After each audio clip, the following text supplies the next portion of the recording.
دوستان عزیز سلام. میخوام امروز براتون ژله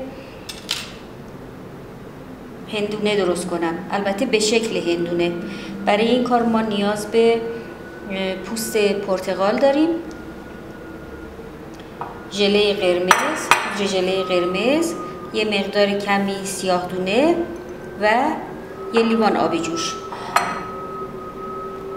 ما برای این کار ابتدا میوه پرتقال رو از داخل پوستش در میاریم با قاشق یا کارد، هر جور که راحت ترین میتونین اونو از داخل پوستش در بیارین.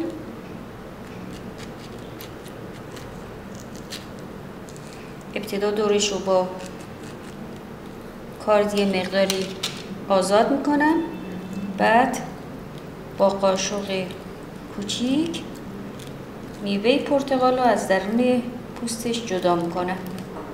ژله قرمزمون رو با یه لیوان آب جوش مخلوط میکنیم و اونو هم میزنیم. همینجور که میبینید ژله رو قاشق داخل پوستای پرتقالمون میریزیم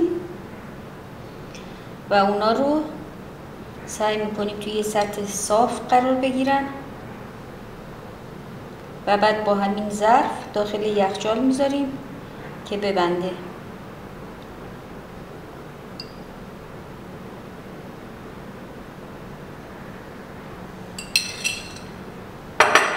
حالا یه مقداری سیاه دونه روشون میپاشیم.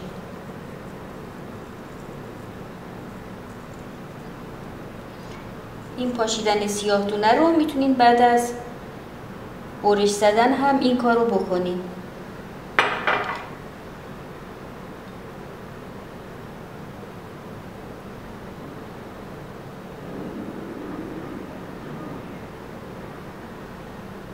ولی اینجوری یه مقداری هم سیاه دونه ها به داخل ژلمون نفوذ میکنه و یه حالت قشنگتری میگیره.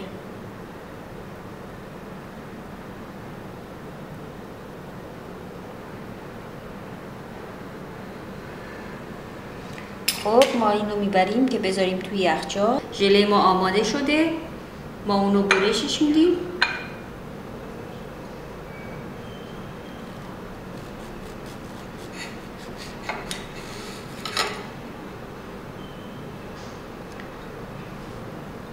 ببینید این دونه ها مثل دونه های هندونه داخل اینم نفوذ کرده و همینجور که اول برنامه بهتون گفتم میتونین حتی روشن بعد از برش بپاشین اگر جایی کم داشت که به شکل دونه های هندونه بشه.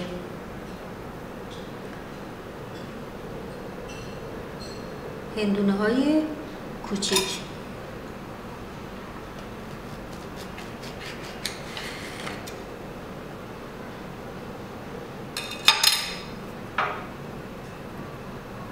اینم ژله ما به شکل قاچای هندونه که خیلی راحت درست میشه و قشنگم هستش. امیدوارم از این برنامه هم استفاده لازم رو برده باشین و خوشتون اومده باشه. خدا نگهدارتون تا یه برنامه دیگه.